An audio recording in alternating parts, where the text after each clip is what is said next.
Hands where I can see them. Now. The command sliced through the humid night air like a blade, sharp and immediate, echoing off the quiet storefronts lining the street as red and blue lights pulsed against glass windows and parked cars, turning an ordinary evening into something tense, something charged, something that didn't feel like it would end quietly. Amora Johnson didn't move right away. She sat behind the wheel of her charcoal grey sedan, engine idling low, her hand still resting calmly at 10 and 2 as if she had been expecting this moment long before it arrived. The dashboard clock read 9:42 p.m., and somewhere down the block, a neon open sign flickered like it was unsure whether to stay or give up. Officer Daniel Brooks stepped closer, boots heavy against the asphalt, one hand resting near his radio, the other gesturing with controlled impatience. I said hands up. Let me see them. His voice carried that tone, the kind that didn't ask, didn't explain, didn't consider. It assumed. It concluded. It judged before anything else had a chance to speak. Amora slowly lifted her hands from the wheel, deliberate, measured, every movement precise enough to show compliance but calm enough to show control. Her eyes didn't dart. They didn't search for approval. They stayed forward, steady, reflecting the flashing lights in a way that made her look almost untouchable, like she existed slightly outside the chaos being projected onto her. Brooks circled the front of the car, his gaze scanning her vehicle as if it didn't belong there, as if it didn't belong to her. License and registration, he said, his voice flattening into something colder now that he was closer, now that he could see her clearly. He paused, just for a second, his eyes narrowing slightly. Nice car, he added, the corner of his mouth lifting, not quite a smile, not quite anything friendly. Not yours, I'm guessing. The words hung there, heavier than they should have been, carrying something deeper than curiosity, something older than the moment itself. Amora turned her head just enough to look at him, her expression unreadable, her voice low and even when she finally spoke. Is there a reason I was pulled over, officer? It wasn't defensive. It wasn't aggressive. It was controlled, the kind of question that didn't ask for permission, it demanded clarity. Brooks let out a short laugh, the kind. That didn't come from humor but from assumption. You fit a description, he said, tapping his fingers lightly against the roof of her car as if punctuating a thought he hadn't fully explained. Vehicle like this, driver like you, in this area at this time, raises questions. Somewhere on the sidewalk, a phone lifted. Then another. The quiet street was no longer quiet, it was watching now, breathing differently, shifting its weight as people slowed their steps, curiosity pulling them closer while caution kept them just far enough away. Amora reached slowly toward her purse on the passenger seat, her movements announced before they happened. I'm going to get my license, she said calmly. Brooks leaned in slightly, eyes sharp, tracking every motion. Make it quick. The zipper of her purse slid open with a soft sound that seemed louder than it should have been, amplified by the tension surrounding them. She retrieved her wallet, her fingers steady, her breathing even, as if she were operating on a different rhythm than the world outside her window. As she handed over her license, Brooks glanced at it briefly, then looked back at her, then back at the license again, as if the two images didn't align in his mind. Amora Johnson, he read aloud, his tone shifting just slightly, not respectful, not yet uncertain, but less certain of itself than before. He stepped back, scanning the interior of her car again, his gaze lingering longer this time, searching for something, anything, that could justify the narrative already forming in his head. Step out of the vehicle, he said suddenly, the command sharper now, louder, as if volume could solidify authority. Amora didn't react immediately. She blinked once, slowly, then placed both hands back on the wheel for a brief moment, grounding herself in something familiar. The flashing lights painted her face again, red then blue, like a heartbeat that didn't belong to her. And for just a second, the sound of the street faded, replaced by something quieter, something older, a memory of another night, another stop, another moment where silence had been mistaken for submission. But this time, something was different. This time, the stillness wasn't hesitation. It was preparation. She opened the door and stepped out, standing straight, her posture composed, her presence steady enough to shift the air around her. Brooks watched her closely, his stance firm, his assumption still intact but beginning, just barely, to crack at the edges. "You know why this doesn't look right," he said, gesturing loosely toward the car, toward her, toward everything he thought didn't fit together. Amara met his gaze fully now, her voice calm, almost quiet, but carrying something unmistakable beneath it. "No, officer," she said. "But I think you're about to find out." The air did not relax after she stepped out of the car. It tightened, like something unseen had just been pulled too far and was now holding tension in every direction at once, and Officer Brooks felt it even if he did not understand it yet, his stance adjusting slightly as if his instincts were trying to warn him before his mind could catch up, while Amara Johnson stood beside the open door, one hand resting lightly against the frame, her posture composed in a way that did not match the situation he believed he was controlling, and that mismatch unsettled him more than he would ever admit out loud, because people who were supposed to be nervous usually looked a certain way, spoke a certain way, moved a certain way, and she did none of those things, not even a hint of it, not even a flicker, and that alone made him narrow his eyes just a little more as he circled her again, slower this time, studying her like he had missed something the first time around, something important. Something that did not align with the story he had already decided was true. "Turn around for me," he said, his voice firm but no longer casual, no longer amused, and she did, without hesitation, without resistance, her movement smooth, deliberate, almost controlled to the point that it felt intentional, like she was allowing the moment to unfold rather than reacting to it. And across the street a man leaned against a parked truck with his phone raised, whispering something under his breath as he recorded, while a woman standing near a corner store shifted closer, her arms folded tight as if she had seen this before and already knew how it usually ended, but tonight did not feel like usual, not quite, not anymore, because Amara did not shrink under the attention, she did not fill the silence with explanations, she did not ask what she did wrong, she simply stood there, waiting, letting the questions hang where they belonged, on him, not on her. And that subtle shift began to change the energy in a way no one could fully explain yet. "You said I fit a description," she said calmly, her voice steady enough to cut through the distant hum of traffic and the faint buzz of streetlights overhead. "What description exactly?" Brooks exhaled through his nose, glancing briefly toward the gathering onlookers before returning his focus to her, unwilling to admit that the question had weight, that it required something more than the vague justification he had already given. "We had a report," he replied, adjusting his radio slightly as if that alone reinforced his authority. "Suspicious vehicle in the area, possible theft, so I am checking it out." And the way he said it made it sound official enough, structured enough. But it lacked something precise, something grounded, and Amara noticed, of course she did, because she had heard versions of that answer before, dressed differently, delivered differently, but rooted in the same assumption, the same quiet bias that did not need to be spoken to be understood, and for a brief moment her gaze shifted past him, past the flashing lights, past the growing crowd, as if she were looking at something much further away, something much older, and in that silence her mind reached back without warning, to a night years ago when she had stood on a sidewalk outside a building she had every right to enter, being told to wait while others walked freely past her, to a moment where her voice had been ignored simply because it did not match what someone expected to hear, and that memory did not bring anger, not anymore. It brought clarity, it brought precision, it brought something sharper than reaction. Something quieter but far more powerful, and when her eyes returned to Brooks, they carried that shift, that transformation, subtle but undeniable. "Do you have any evidence this car is stolen?" she asked, not challenging, not defensive, just direct, and that question landed differently, because it flipped the weight of the moment back onto him again, forcing him to either produce something real or continue leaning on assumption, and for a second he hesitated, just a fraction, just enough for the people watching to notice, just enough for the narrative to begin slipping out of his control. "Step away from the vehicle," he said instead, his tone tightening, redirecting rather than answering, and Amara did not argue. She took one step back, then another, giving him the space he asked for while maintaining the composure he could not disrupt, and as he leaned slightly toward the car, peering inside as if searching for confirmation of something that had never been there to begin with, the quiet hum of conversation around them grew louder, not chaotic, but present, aware, alive in a way that made the scene feel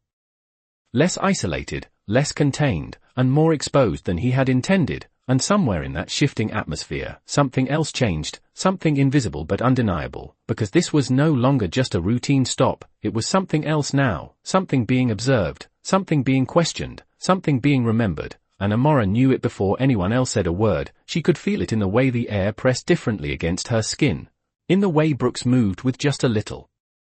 more hesitation than before, in the way silence had stopped being his advantage and started becoming his problem, and as she reached slowly into her jacket pocket, her voice calm, almost quiet, she said, "Officer, I suggest you pay very close attention to what happens next," and this time, it was not a warning, it was a statement. For a fraction of a second, nothing moved, not the officer, not the crowd, not even the flickering light above the corner store, as if the entire street had paused to see whether her words carried weight or were just another quiet attempt to reclaim control. But then Amora Johnson's hand slipped into her jacket pocket with a calm that did not match the tension surrounding her, and that contrast alone made Officer Brooks straighten slightly, his instincts sharpening in a way he could not fully explain, because people who were unsure did not move like that, they did not speak like that, and they certainly did not warn him before doing something. "Keep your hands visible," he said quickly, his voice firmer now, a trace of urgency replacing the earlier confidence, but she did not rush, she did not react to the shift in his tone, she simply continued the motion she had already begun, slow enough to be non-threatening, deliberate enough to be intentional, and when her hand emerged, it was not holding a weapon. Not holding anything alarming, just a slim leather wallet, dark, understated, the kind that did not draw attention unless someone knew what to look for, and Brooks exhaled slightly, the tension in his shoulders easing just enough for him to believe, even for a second, that he had regained control of the situation, that whatever she was about to show him would fit neatly into the narrative he had already constructed. But Amora did not hand it over immediately, she held it for a brief moment, her eyes locked on his, steady, unwavering, and in that silence something shifted again, subtle but undeniable, because now it felt less like she was complying and more like she was allowing him to catch up to a reality he had not yet recognized. "Go ahead," Brooks said, gesturing toward the wallet, trying to reclaim authority through motion, through direction, through the illusion of control, and she nodded once, a small, almost imperceptible acknowledgement, before flipping it open with a movement so precise it felt rehearsed, practiced, intentional, and the inside caught the flashing lights just right, reflecting red then blue across a metallic badge and a neatly positioned identification card, and for a moment Brooks did not react, not because he understood what he was seeing, but because his mind had not yet processed it, because it did not match the expectation he had built so confidently just minutes ago, and that delay, that hesitation, was enough for the people watching to lean in slightly, their attention sharpening as the energy in the air shifted from curiosity to anticipation. "Take a closer look," Amora said quietly, her voice carrying just enough to reach him without needing to rise, and he did, stepping forward, his eyes narrowing as they scanned the badge, then the identification, then back to her face, then back to the badge again, as if trying to reconcile two versions of reality that refused to align. "What is this?" he asked, but the question lacked its earlier authority, lacked its earlier certainty, because now it was not a command, it was confusion, and that alone marked the beginning of something unraveling. "It is exactly what it looks like," she replied, her tone even, controlled, not triumphant, not aggressive, just factual, and that calm delivery made it land harder than any raised voice ever could, because it left no room for interpretation. No room for dismissal, no room for him to reshape the moment into something more comfortable, something more familiar, and behind him, one of the onlookers whispered, barely audible but enough to ripple through the small crowd, "Is that federal?" And the word hung there, quiet but heavy, because it carried implications that extended far beyond a routine traffic stop, far beyond a simple misunderstanding, and Brooks heard it, of course he did. And the way his posture shifted again, just slightly, just enough to be noticeable, confirmed that the word had landed exactly where it needed to. "You are saying you are," he started, but did not finish, because the sentence itself felt too large, too consequential to complete without certainty, and Amora closed the wallet with the same deliberate motion she had used to open it, then held it at her side, not hiding it, not emphasizing it, simply letting its presence exist without explanation, because she did not need to explain it, not yet, not when the silence itself was doing the work for her. "I am saying," she began, her voice calm but sharper now, carrying a weight that had not been there before, "that you made a decision tonight based on an assumption, and that assumption is about to be reviewed in a way you did not anticipate," and this time there was no confusion in her words, no ambiguity, no softness, just clarity, precise and controlled. And Brooks glanced toward his radio instinctively, as if seeking confirmation, as if hoping for something external to ground him again, to restore the authority he felt slipping through his hands. But before he could reach for it, it crackled to life on its own, the sudden sound cutting through the air like a signal that something larger had already been set in motion. And in that moment, standing under the flashing lights with a growing crowd watching and a reality unfolding that he could no longer control, Officer Brooks realized something he had not considered when he first stepped out of his patrol car. This was no longer his stop to manage, it was a situation he had just become part of. The radio crackled once, then again, louder this time, the static cutting through the tension like a signal that something beyond this street had just entered the situation. Unit 12, confirm status. A voice came through, calm but firm, the kind of tone that did not ask questions without expecting real answers, and Officer Brooks hesitated for half a second before reaching for it, that small delay noticeable to anyone paying attention, because hesitation was not something he had shown earlier, not when he first approached the car, not when he issued commands, but now it was there, subtle but undeniable, and it changed the way the moment felt. Unit 12. Go ahead, he replied, pressing the button, his voice controlled but slightly tighter than before, as if he was trying to hold something in place that was already shifting. Be advised, the voice continued, clearer now. We are receiving a flagged notification tied to your current stop location. Confirm identification of the individual involved. And those words landed differently, heavier than routine communication, because they implied awareness, oversight, something already in motion that did not originate from him. And Brooks glanced at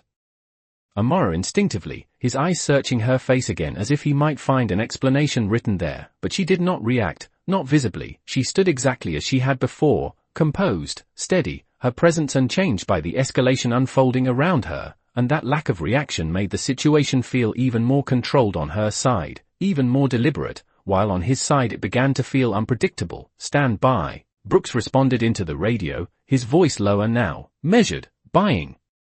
himself time he did not fully have, and behind him the quiet murmur of the crowd grew slightly louder, not chaotic, but aware, engaged, as if everyone present understood that something had just shifted into a different category, something no longer routine, something that would not end the way it usually did. And across the street the man with the phone adjusted his stance, angling for a clearer view, while the woman near the store shook her head slowly, whispering to someone beside her, "This is different," and she was right, even if she could not explain exactly why, because the difference was not loud, it was not dramatic, it was subtle, built into the way Amara held herself, into the way the officer's certainty had begun to unravel, into the way the system itself was now responding before he had fully understood what he was dealing with. "Officer," Amara said quietly, her voice cutting through the noise without needing to rise, "you might want to respond to that," and there was no urgency in her tone, no pressure, just a calm reminder, as if she were guiding him through something he had already set into motion. And Brooks pressed the radio again, this time more quickly, more directly. "Dispatch, this is Unit 12, I have one individual, name Amara Johnson," he said, the words coming out carefully now, each one placed with more attention than before, requesting verification. And the silence that followed was not empty, it was loaded, stretched thin across the street as everyone waited, as if the answer itself carried weight beyond a simple confirmation. And when the response came, it came without hesitation, clear, precise, unmistakable. "Unit 12, stand down and maintain current position," the voice said, and that alone was enough to shift something deeper, because stand down was not a suggestion, it was direction. It was control being reassigned in real time, and Brooks' grip on the radio tightened slightly, his posture adjusting again, the confidence he had started with now replaced by something more cautious, more uncertain. "Confirm," he replied, his voice quieter now, almost measured against the weight of the moment, and the response came back immediately. "The individual you are engaged with is a federal oversight agent currently operating within jurisdictional review parameters. Do not escalate. Repeat, do not escalate." And that was it, no explanation, no elaboration. Just a statement that landed with finality, and for a second, Brooks did not move, because the words did not just inform him, they redefined his position entirely, shifting him from authority to subject within the same moment. And behind him the crowd reacted in small, collective ways, a sharp inhale here, a whispered "I knew it" there, the kind of reactions that spread quickly but stayed contained, because even they understood that this was no longer just something to watch, it was something to witness, something unfolding with consequences they could feel but not fully grasp. And Amara remained still, her eyes on him, not confrontational, not triumphant, just present, allowing the reality to settle where it needed to, and after a long second, Brooks lowered the radio slightly, his gaze returning to her with a different kind of focus now, not dismissive, not skeptical, but searching for footing, searching for something that would allow him to regain even a fraction of the control he had lost. "You could have said something," he muttered, the words quieter, less certain, more human than anything he had said so far, and Amora tilted her head just slightly, her expression unchanged, her voice calm but precise when she answered. "I did," she said, "you just did not listen," and that sentence landed heavier than anything else, because it was not loud, it was not aggressive, it was simply true, and truth in that moment carried more weight than authority ever could, and as the flashing lights continued to paint the street in red and blue, the roles that had seemed so clear just minutes ago had completely reversed, leaving one person standing exactly where she had always been, and another realizing, too late, that he had misread the entire situation from the start. For a moment, the street held its breath, not in shock but in recognition, because something had just been confirmed that could not be undone, and the weight of it settled slowly, like a truth revealing itself in layers, first to the officer, then to the crowd, and finally to the space itself, as if even the air understood that the balance had shifted, and Officer Brooks stood there with the radio still in his hand, no longer speaking into it, no longer directing anything, just holding it as if it might still offer him something to stabilize the situation, but it did not. It remained silent now, its job already done, its message already delivered, and in that silence, every movement became more noticeable, every glance carried more meaning, every second stretched just a little longer than it should have. "Dispatch confirmed," he said finally, though no one had asked, his voice quieter now, stripped of the authority it once carried, and that statement felt less like a command and more like an admission, a verbal acknowledgement of something he could no longer control, and Amora Johnson did not respond immediately. She let the words settle, let them exist in the space between them, because she understood something he was only beginning to realize, that the moment was not about what was said next, it was about what had already been revealed, and that could not be taken back, could not be reframed, could not be softened by tone or explanation, and behind them, the small crowd had grown just enough to feel present, not intrusive, but undeniably there, watching with a kind of quiet intensity that came from familiarity, from having seen versions of this before, but rarely seeing it end this way, rarely seeing the balance shift in real time. "So what happens now?" a voice from the sidewalk asked, not directed at anyone in particular, but loud enough to carry, and that question lingered, because it was not just curiosity, it was expectation, it was the beginning of accountability. Entering the scene, and Brooks glanced toward the sound, then back at Amora, as if the answer might come from her instead of him, as if she now held the direction of what came next, and in many ways, she did, but she did not rush to take it, she did not fill the silence with instructions or declarations, she simply reached into her pocket again, this time retrieving her phone, her movements as controlled as before, as intentional as everything else she had done, and she tapped the screen once. Then held it to her ear, not turning away, not stepping aside, allowing the call to happen in full view of everyone present. "This is Johnson," she said, her voice calm, precise, carrying a tone that was not meant for the street but for something far beyond it, something structured, something official. "Protocol review has been triggered, confirm logging and initiate live documentation," and the response on the other end was immediate, efficient, the kind of voice that did not ask questions,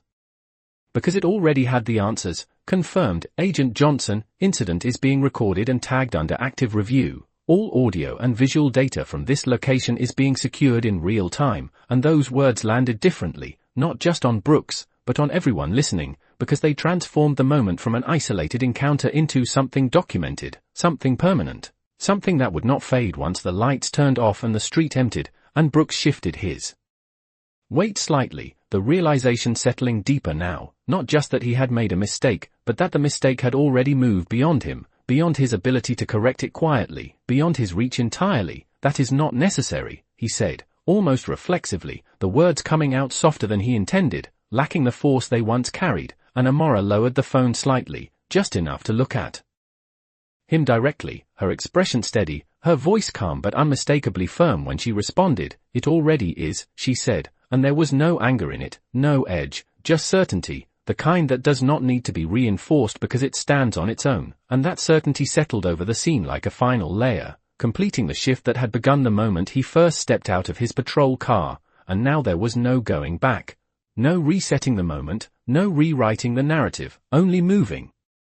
forward within the reality that had been revealed, and in the distance, another set of headlights turned the corner slowly, not rushing, not urgent, just arriving, and Brooks noticed it immediately, his gaze flicking toward the approaching vehicle before returning to Amora, as if he already knew what it meant, as if he could feel the next phase of the situation unfolding before it fully arrived, and the crowd noticed it too, their attention shifting briefly before returning to the center of the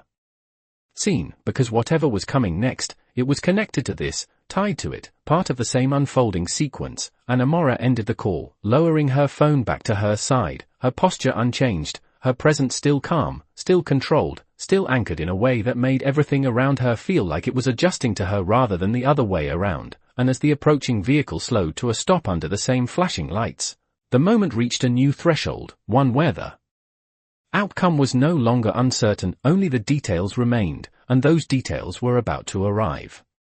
The second vehicle rolled to a controlled stop just behind the patrol car, its headlights cutting through the layered glow of red and blue, not flashing, not urgent, but deliberate in a way that carried its own authority, and the engine idled for a brief moment before the driver's door opened, revealing a man in a dark suit stepping out with a composure that immediately separated him from the uniformed presence already on the scene. Because he did not rush, he did not assess the situation with visible surprise, he simply walked forward with quiet certainty, his posture straight, his gaze already fixed on the center of the moment as if he had been briefed long before arriving, and Officer Brooks noticed him instantly, the shift in his stance subtle but telling, because recognition came before understanding, and understanding came with consequences he could already feel approaching. "Sir," Brooks began, his voice adjusting again, trying to recalibrate itself into something more aligned with the new presence, but the man did not respond immediately. He stepped past him without interruption, his attention directed toward Amora Johnson, and when he spoke, his tone carried a level of clarity that cut through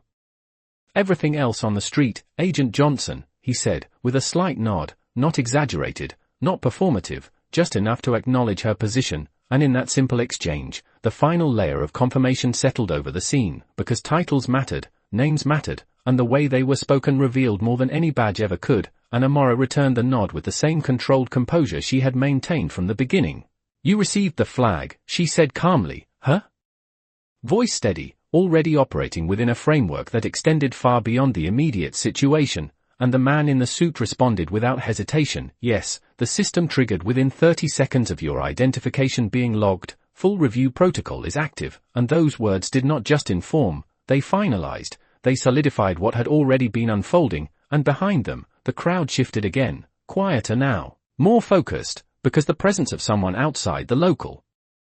chain of command made it clear that this was no longer contained within a single department. It had expanded, it had escalated, and it was now being observed from a level that did not operate on assumptions, and Brooks stood there, his hands now resting at his sides, the radio no longer raised, the authority he had relied on earlier now replaced by something far less stable, because he was no longer directing the moment. He was inside it, subject to it, and the man in the suit turned slightly toward him, his expression neutral but precise, the kind of expression that did not need to be aggressive to carry weight. "Officer Brooks," he said, reading the name directly from the badge without asking, and that alone shifted the dynamic further, because being addressed by name in that context was not familiarity, it was documentation, it was identification within a process that had already begun. "I am going to need you to step back and remain available," he continued, his tone calm but non-negotiable, and Brooks nodded once, a small, contained motion, because there was nothing else to do, no argument to make, no authority to assert, only compliance, and as he stepped back, the distance between him and the center of the scene became symbolic, not just physical, marking the transition from control to accountability, and Amora watched the movement without expression, her focus steady, her presence unchanged, because for her, this was not escalation, it was procedure, it was the natural progression of something that had been set in motion the moment she chose not to interrupt, not to argue, but to allow the situation to reveal itself fully, and the man in the suit turned back to her. "Do you want to proceed with immediate action or continue observation?" he asked, his words measured, structured, offering options rather than assumptions, and Amora paused for a brief second, not out of uncertainty, but out of precision, because the decision was not about reaction, it Was about impact, about what would carry the most weight, the most clarity, the most undeniable record of what had just occurred, and when she spoke, her voice remained calm, but there was a sharpened edge to it now, not emotional, but intentional. "We proceed," she said, "full documentation, no interruptions," and that directive settled into the moment with finality, because it meant there would be no quiet resolution, no informal correction, no attempt to minimize what had already been exposed. It would move forward exactly as it was, recorded, preserved, undeniable, and the man in the suit nodded once, already turning slightly as he reached into his own pocket, retrieving a device that mirrored the same understated design of hers, and as he activated it, the subtle sound it made felt louder than it should have, because it marked the official beginning of something that had already been building beneath the surface. And Brooks watched from a few steps away, his expression no longer confident, no longer dismissive, but aware in a way he had not been before, because now he understood that this was not just about a stop, not just about a moment, it was about everything that had led to it, everything that had been assumed, everything that had been said, and everything that had been recorded, and as the lights continued to flash across the street, painting the scene in shifting colors, one truth became impossible to ignore. The moment he thought he was in control had become the moment that would define everything that came next. The device in the suited man's hand emitted a soft confirmation tone, barely audible over the hum of engines and the distant city noise, but it carried a weight that shifted the entire atmosphere again, because now the moment was not just observed, it was formally captured, sealed into a system that did not forget, did not reinterpret, did not allow space for revision after the fact. And Amora Johnson stood at the center of it all with the same stillness she had held from the beginning, her posture unchanged, her breathing steady, her presence no longer questioned but fully recognized, while Officer Brooks remained a few steps back, his position no longer defined by authority but by proximity to a process he could not control, and that realization settled into his posture in subtle ways, in the way his shoulders lowered slightly, in the way his gaze no longer searched for dominance but for understanding, for footing, for something that might explain how quickly everything had shifted beyond him. For the record, the suited man began, his voice clear and measured, directed not just at Amora but at the device now documenting every word. This interaction began as a routine stop initiated by Officer Daniel Brooks at approximately 9:42 p.m., and as he spoke, the structure of his language transformed the moment into something official, something categorized, something that would exist beyond the street and the people standing on it, and Amora nodded once,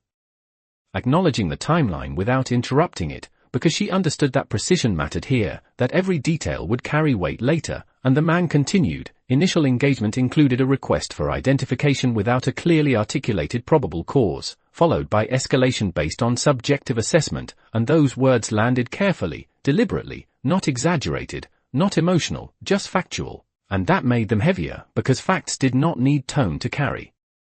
impact. They stood on their own, and Brooks shifted slightly at that, not reacting outwardly, not objecting, but the tension in his stance made it clear that he understood exactly what was being recorded, exactly how it would be interpreted, and exactly where it placed him within the narrative being documented. "Do you wish to add anything to the record?" the suited man asked, turning his attention to Amora, offering her the space to speak if she chose to, and she paused for a brief moment, not out of hesitation but out of intention, because what she said next would not just describe the moment, it would define it, and when she spoke, her voice remained calm, steady, but there was a clarity in it that cut through everything else. The stop was initiated based on appearance and assumption, not behavior, she said, each word placed carefully, deliberately. No violation was stated, no evidence was presented, and compliance was met at every stage, and as those words settled into the recording, they reshaped the entire encounter into something undeniable, something structured, something that could not be dismissed as misunderstanding or miscommunication. And behind them, the crowd had grown quieter, not because the tension had disappeared, but because it had transformed into focus, into attention, into a shared understanding that they were witnessing something that rarely unfolded this way, something that usually ended without acknowledgement, without documentation, without consequence, and now it was all being spoken aloud, captured in real time, preserved without distortion, and one of the onlookers lowered their phone slightly, not because the moment had lost importance, but because it had gained something else, something more official, something that extended beyond what a single recording could capture. And Brooks cleared his throat quietly, the sound small but noticeable in the silence that followed. "I was responding to a report," he said, his voice measured, careful, as if he were now aware that every word would be weighed, not just heard, and the suited man glanced at him briefly, acknowledging the statement without interrupting, allowing it to exist within the record, because this process did not silence, it documented, it included, it preserved everything exactly as it was presented, and Amora turned her head slightly toward Brooks, her expression unchanged, her gaze steady, and when she spoke again, her voice remained calm, but there was a finality in it now, something that closed the space for interpretation. A report is not a conclusion, she said, and tonight, you treated it like one, and that sentence landed with precision, because it did not accuse, it clarified, it drew a line between assumption and action, between suspicion and justification, and as the recording device continued its quiet work, capturing every word, every pause, every shift in tone, the moment reached a point where it could no longer be reframed, no longer be softened, no longer be dismissed as anything less than what it was, and the suited man nodded once more, his posture unchanged, his focus steady. Recording acknowledged, he said, his voice marking the completion of this phase of documentation, and as he lowered the device slightly, the weight of what had just been captured settled over the scene like a final layer, because now the moment did not belong to the street anymore, it belonged to the record, and records did not forget. The street no longer felt like a place, it felt like a record in motion, like every second that passed was being etched into something permanent, something that would outlive the flashing lights and the gathered crowd, and for the first time since the stop began, the tension shifted inward, not outward, settling into the quiet space between words rather than the loud clash of authority, and Amora Johnson stood there, still composed, still grounded, but something behind her eyes changed. Something subtle, something only visible if you were looking closely enough, because this moment was not new to her, it was familiar in a way that did not come from repetition alone, it came from memory, from history, from a pattern that had followed her long before tonight, and as the suited man secured the recording device and the murmurs of the crowd softened into a distant hum, her focus drifted for just a fraction of a second, not away from the present, but deeper into it, as if the present had unlocked something older, something stored, something that had shaped the way she stood now without ever needing to be explained, and in that quiet internal shift, the street around her seemed to blur slightly, the red and blue reflections fading into something softer, something further away, replaced by the echo of another night, another stop, another moment where she had been asked to step out, to explain herself, to justify her presence in a place she had every right to be, and back then, her hands had not been as steady, her voice had not been as controlled, her understanding of the system had not been as complete, and she remembered the way silence had been interpreted as uncertainty, the way compliance had been mistaken for weakness, the way assumptions had been allowed to stand unchallenged because there was no structure in place to confront them, and that memory did not bring anger, it brought clarity, it brought the kind of precision that only comes from having seen the same pattern too many times to ignore. And as the present returned fully into focus, the flashing lights sharp again, the voices clearer, the weight of the moment settled back into her posture, stronger now, more defined.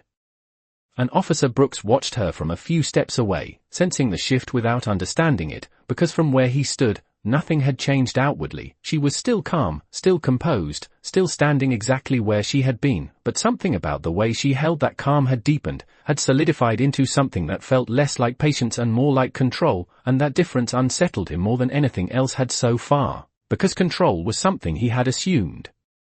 belonged to him when this began, and now it clearly did not, and the suited man stepped slightly closer to Amora, his voice low but clear. "We are moving into the next phase of review," he said, not as a question, not as a suggestion, but as a continuation of a process already in motion, and Amora nodded once, her gaze steady, her voice calm when she responded. "Then we proceed with full context," and that phrase carried weight, because context meant everything that had led to this moment, not just the actions, but the tone, the assumptions, the decisions made without evidence, the escalation without cause, and as those elements settled into the framework of what was now being documented, the situation expanded beyond the immediate, beyond the street, beyond the individuals present, into something larger, something systemic, and one of the onlookers, a man who had been quietly observing from the edge of the crowd, spoke just loud enough to be heard. "This is how it should be every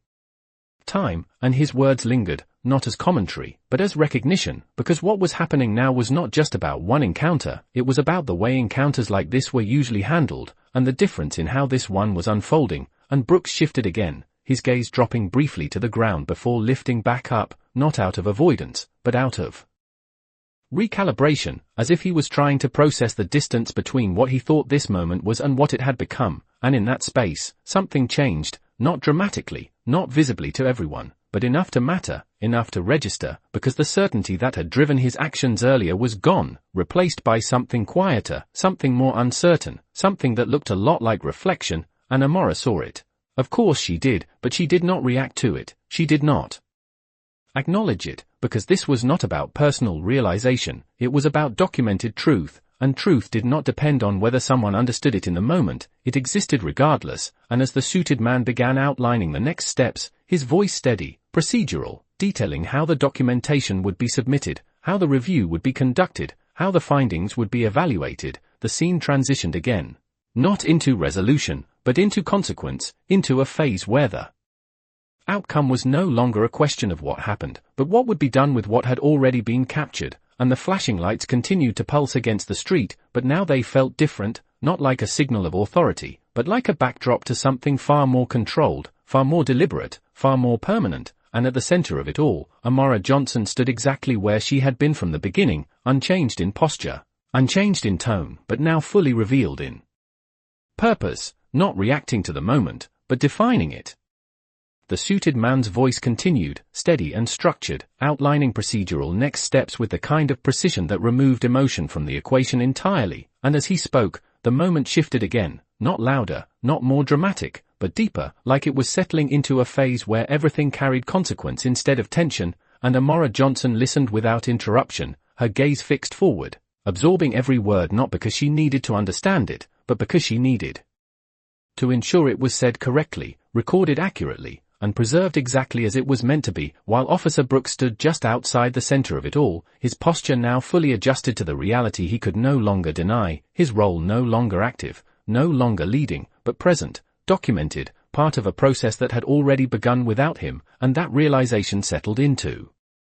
him slowly, not with resistance, but with a quiet weight that changed the way he held himself, the way he looked at the scene, the way he looked at her, because now he was no longer evaluating her, he was evaluating the moment he had created, and that shift was unmistakable. All initial statements have been captured, the suited man said, his tone clear, his words deliberate. Next phase requires confirmation of intent and final assessment of procedural deviation, and those words carried a level of finality that made the crowd lean in again, not out of curiosity this time, but out of understanding that something definitive was about to be stated, something that would mark the transition from documentation to conclusion, and Amora took a small breath, not out of hesitation, but out of precision, because what she said next would not just define this encounter, it would define how it was understood moving forward. And when she spoke, her voice remained calm, measured, but there was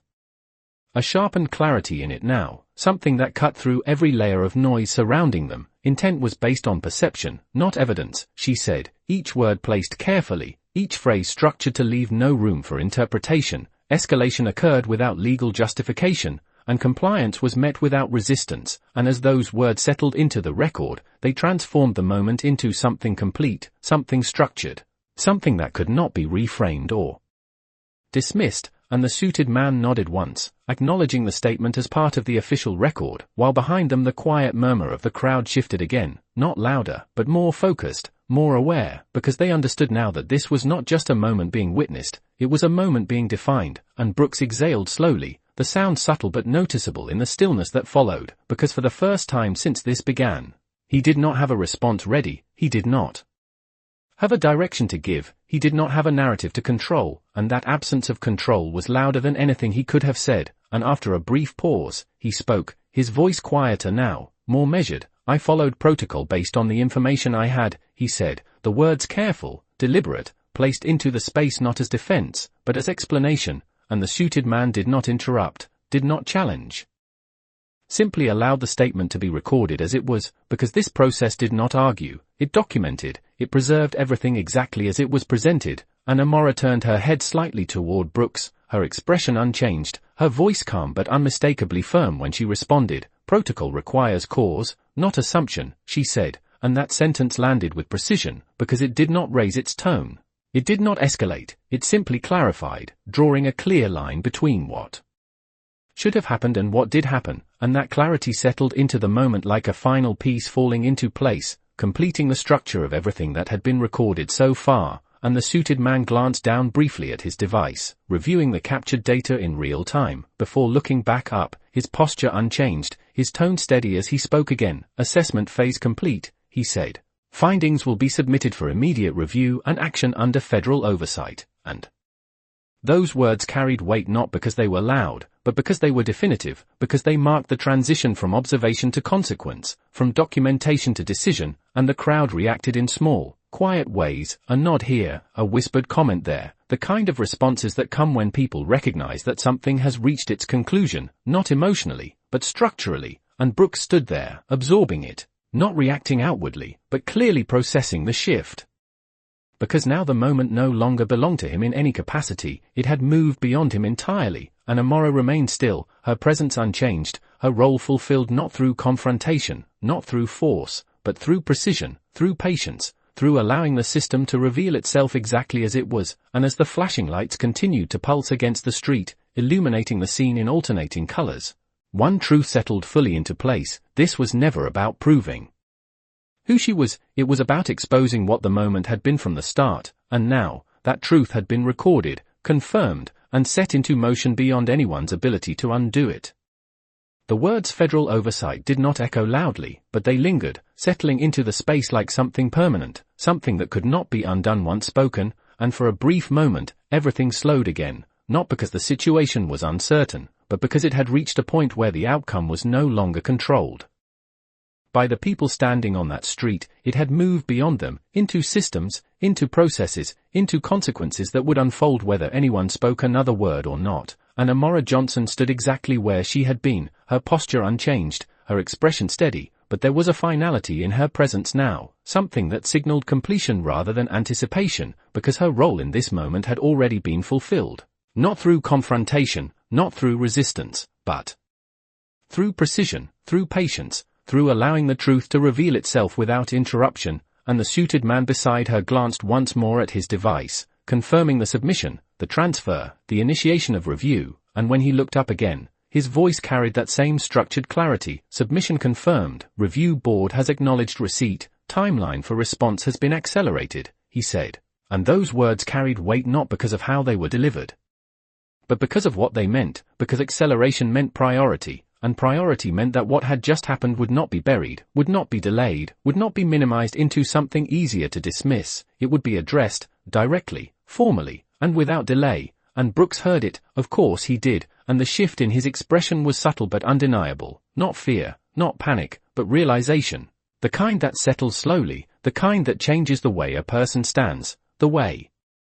they breathe, the way they process what comes next, and for the first time since this began, he did not look at Amora as someone he needed to assess, he looked at her as someone he had misunderstood entirely, and that understanding came too late to change anything, but it changed everything about how the moment now felt. Is there anything else required on site? The suited man asked, his tone neutral, procedural, as if he were closing one phase and preparing for the next, and Amora paused for a brief second, not out of hesitation, but out of intention, because the answer to that question was not about logistics, it was about meaning, about what this moment represented beyond itself, and when she spoke, her voice remained calm, steady, but carried a quiet weight that reached further than the immediate scene. No further action required here, she said, the record speaks for itself, and that sentence settled over the moment with finality, because it acknowledged something deeper than procedure. It acknowledged that the truth had already been captured in full, that nothing more needed to be added, nothing more needed to be explained, and the suited man nodded once, accepting that, understanding it, because he had seen moments like this before, moments where the most powerful outcome came not from escalation, but from clarity, from allowing the record to exist exactly as it was, and behind them, the crowd began to shift, not dispersing completely, but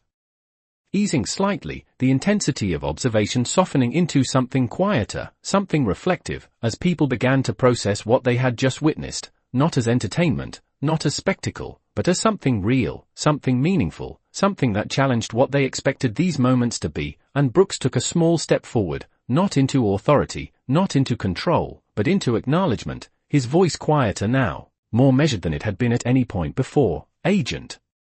Johnson, he said, the title spoken carefully this time, not as recognition alone, but as correction, as understanding, and he paused for a brief moment, searching for the right words, not to undo what had happened, because that was no longer possible, but to align himself with the reality that had been established. I understand the situation now, he added, and those words were simple, but they carried weight, because understanding, even late, mattered. It marked a shift, it acknowledged a difference between assumption and awareness, and Amora looked at him for a moment, her gaze steady, her expression unchanged, and when she spoke, her voice remained calm, but there was a quiet firmness in it, something that drew a clear line without needing to raise it. Understanding is a start, she said, but accountability is what matters, and that sentence landed with precision, because it did not dismiss his words, it placed them in context. It clarified their place within what had already been set in motion, and Brooks nodded once, a small, contained motion, because there was nothing to argue, nothing to defend, only something to accept, and as the flashing lights continued to reflect across the street, the moment reached its true conclusion, not in silence, not in conflict, but in clarity, in a shift that had unfolded step by step, layer by layer, until there was nothing left to question. Nothing left to reinterpret, only the truth of what had happened, recorded, confirmed, and already moving forward beyond anyone's control. And as Amora turned slightly toward her car, not in retreat, not in escape, but simply in continuation, the scene behind her remained, not as a place of tension anymore, but as a place where something had been revealed, something that would not be forgotten, not by the system, not by the people who witnessed it, and not by the one who had learned, too late, that control without understanding is never truly control at all. The night did not return to normal after she turned toward her car. It lingered in a suspended state, as if the street itself understood that something irreversible had taken place and was not ready to release it just yet. And Amora Johnson moved with the same quiet control she had maintained from the beginning, her steps measured, her posture steady, not hurried, not delayed, simply continuing forward as if the moment behind her had already been filed away in a place where it belonged, while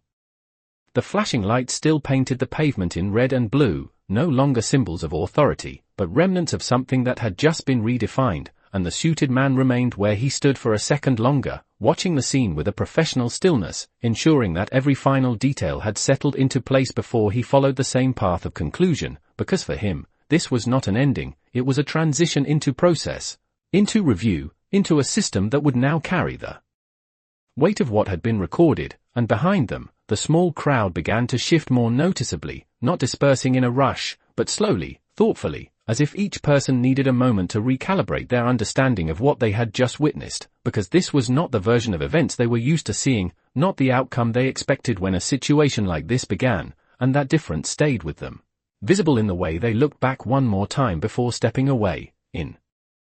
the quiet exchanges between strangers who had shared the same realization without needing to say it out loud. And Officer Brooks remained where he was, his position unchanged but his presence transformed, because now he stood in the aftermath of something he could not reverse, something he could not reframe, something that had already moved beyond his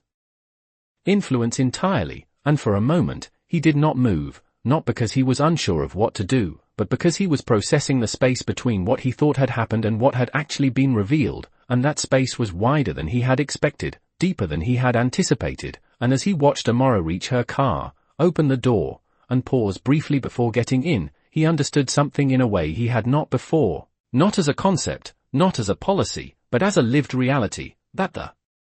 moment had never been about control, it had been about perception, and perception, when left unchecked, could lead to decisions that carried consequences far beyond the initial assumption, and that understanding settled into him quietly, without announcement, without display, but it was there, undeniable, shaping the way he stood, the way he breathed, the way he would remember this moment long after the lights were gone. And the suited man finally turned, stepping away from the center of the scene, his role in this phase complete, his attention already shifting toward what would come next beyond this street, beyond this night, beyond the individuals involved, because what had been captured would now be reviewed, analyzed, evaluated within a framework that did not rely on assumption, and that was where the true outcome would be determined. And as he passed Brooks, he gave a slight nod, not as acknowledgement of authority, but as recognition of presence, a subtle reminder that the process now included him, that his role in this moment was not finished, it had simply changed. And Brooks returned the nod almost instinctively, a small, contained motion that reflected the shift he was still processing, and then the street began to breathe again, the tension easing, the energy dispersing, the normal sounds of the city slowly returning to fill the space that had been held by something heavier, something more focused. And Amora closed her car door with a soft, final sound that seemed louder than it should have been, not because of its volume, but because of what it marked, the end of her direct involvement in the moment, the completion of her role within it, and as she started the engine, the low hum felt steady, grounded, unchanged, a contrast to everything that had just unfolded outside, and she did not look back. Immediately, not because she was unaware of what remained behind her, but because she did not need to confirm it. She already knew what had been set in motion, she already understood that the moment would continue without her presence, that the record would carry forward, that the process would unfold exactly as it was designed to, and when she finally did glance in the rearview mirror, her eyes calm, her expression composed, it was not to revisit the moment, it was to acknowledge it one last time before moving on, and as the patrol lights continued to flash in the distance, growing smaller with each passing second, the truth of what had happened remained, not in the lights, not in the street, but in the record that now existed beyond both, unchanged, unchallenged, and already shaping what would come next. The street eventually returned to motion, but it did not return unchanged, because something had been left behind that could not be seen but could still be felt, a shift in understanding that lingered in the air long after the flashing lights began to dim, and Officer Brooks remained beside his patrol car, the engine still running, the lights still casting their fading glow across the pavement, but the presence he carried was no longer the same as when he first stepped out into the night. Because now he stood in the aftermath of something that had redefined not just the moment, but his place within it, and as the last few onlookers drifted away, their voices low, their expressions thoughtful, the scene lost its audience but not its weight, and Brooks leaned slightly against the side of his vehicle, his hands resting on the cool metal as he stared ahead, not at anything in particular, but at the space where everything had unfolded, replaying it in his mind not as it had felt in the beginning, but as it had been revealed by the end, and the difference between those two versions settled into him with a quiet clarity that he could not ignore, because it was no longer about what he intended, it was about what he did, and intention, he realized, did not carry the same weight when it was built on assumption, and as that thought took hold, his radio crackled again, not urgent, not sharp, but steady, routine in tone yet carrying a significance. He could now hear differently, Unit 12, confirm status, the voice said, and this time, when Brooks reached for it, his movement was slower, more deliberate, not because he was unsure, but because he understood that every response now existed within a context that had already been recorded, already been set in motion. Unit 12, status confirmed, he replied, his voice measured, controlled, but quieter than before, stripped of the confidence that had once come so easily, and there was a pause. On the other end, brief but noticeable, before the response came back, copy that, remain on standby for follow-up, and the words were simple, routine, but they carried a meaning that extended beyond their surface, because follow-up was no longer just a procedural step, it was part of something larger now, something tied directly to what had been documented, and Brooks lowered the radio slowly, his gaze lifting slightly as he looked down the street where the second vehicle had disappeared.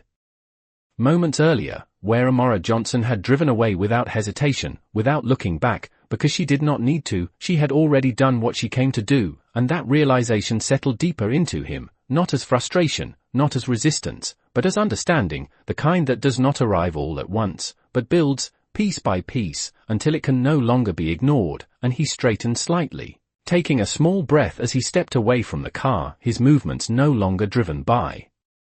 urgency, but by reflection, by the quiet awareness that this moment would not end when the street emptied, it would continue, in reports, in reviews, in decisions that would be made without him present, but because of him, and that distinction mattered, it changed the way he stood there, the way he looked at the space around him, the way he processed what had just happened, and as he reached up to turn off the flashing lights, the sudden absence of red and blue left the street in a softer glow.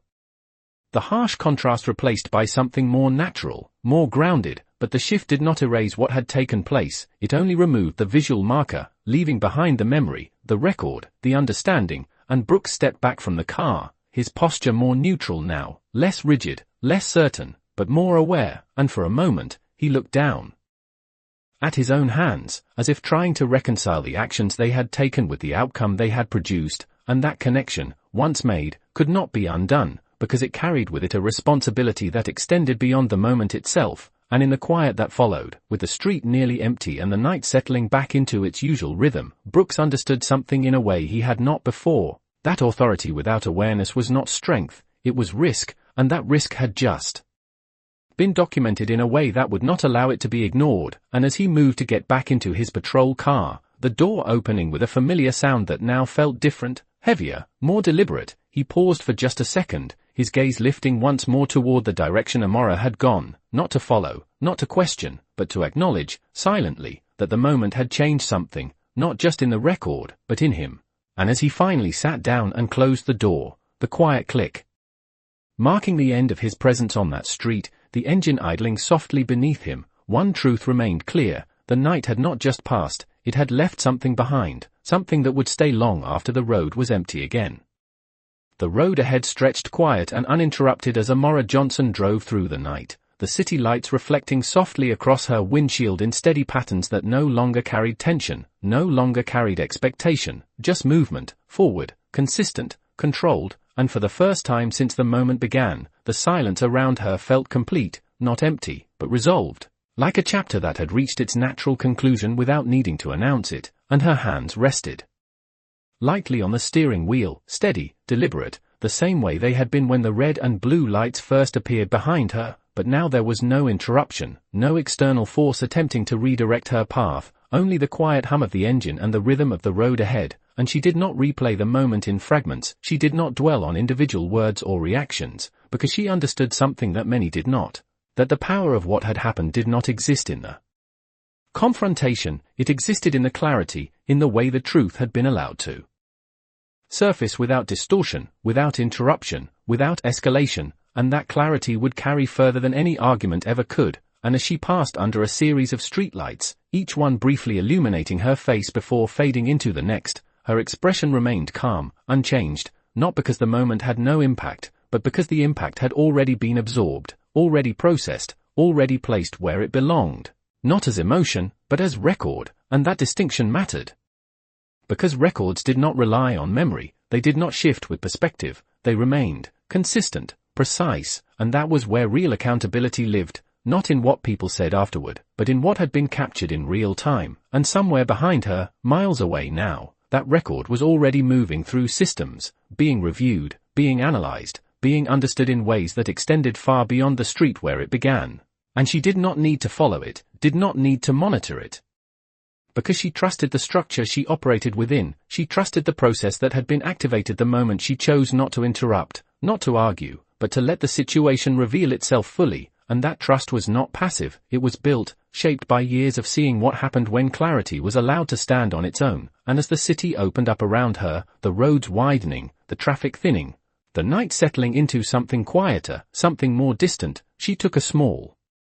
breath, not out of relief, but out of completion, because the moment had not been about her proving anything, it had been about exposing something that already existed, something that did not need to be created, only revealed, and in that understanding, there was no need for satisfaction, no need for closure beyond what had already been achieved, because the outcome was already in motion, already beyond her, already part of something larger than a single interaction, and as she approached an intersection, the traffic light shifting from red to green just as she arrived, she continued forward without hesitation, without pause, the movement smooth, uninterrupted, as if the road itself had aligned with the direction she was already heading, and in the quiet of that motion, one truth remained clear, not spoken, not emphasized, but present in every steady mile she drove. She had not needed to raise her voice, she had not needed to resist, she had not needed to prove her worth in the way the moment tried to demand, because real power does not announce itself, it reveals itself when it is tested, and tonight, the test had not changed who she was, it had only exposed what the situation had been from the very beginning, and as the city light slowly faded behind her, replaced by the open stretch of road ahead, the moment remained where it belonged, not in her review mirror, but in the record, permanent, precise, and already shaping what would come next.